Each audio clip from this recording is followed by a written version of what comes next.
नमस्कार मंडळी, स्वागत आहे तुमचं पुन्हा एका नवीन व्हिडिओमध्ये।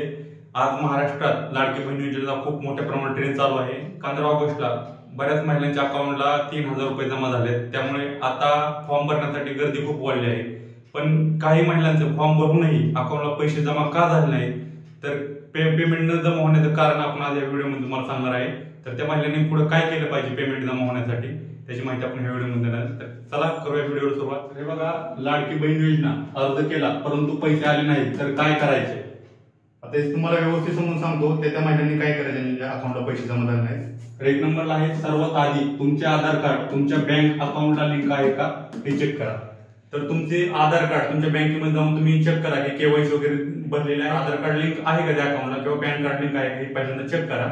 त्यानंतर दुसरा आहे, तुमचे आधार कार्ड एकापेक्षा अधिक बँकांना लिंक असल्यास इतर बँक अकाउंट मध्ये तुमची रक्कम आली का ते हे चेक करा। तर तुमचे विविध बँकांमध्ये वेगवेगळे अकाउंट असतील तर जे अकाउंट तुम्ही एक नाही लाडकी बहीण योजनेसाठी दिलेलं आहे त्याला सोडून दुसऱ्या अकाउंटवरती पैसे वगैरे जमा झाले तर ते पण चेक करा तुम्ही बँकांमध्ये, वेगवेगळ्या बँकांमध्ये। तर 3 नंबर आहे, आधार कार्ड तुमच्या कोणत्याही बँक अकाउंटला लिंक नसेल तर ते लिंक करून घ्या, त्यानंतरच पैसे येतील। सर्वात महत्त्वाचा मुद्दा, जर तुमचं आधार कार्ड कोणत्याही बँकेला लिंक नसेल तर ते लिंक करणं खूप गरजेचं आहे, त्यानंतर तुमच्या बँक अकाउंटमध्ये पैसे येणार आहे।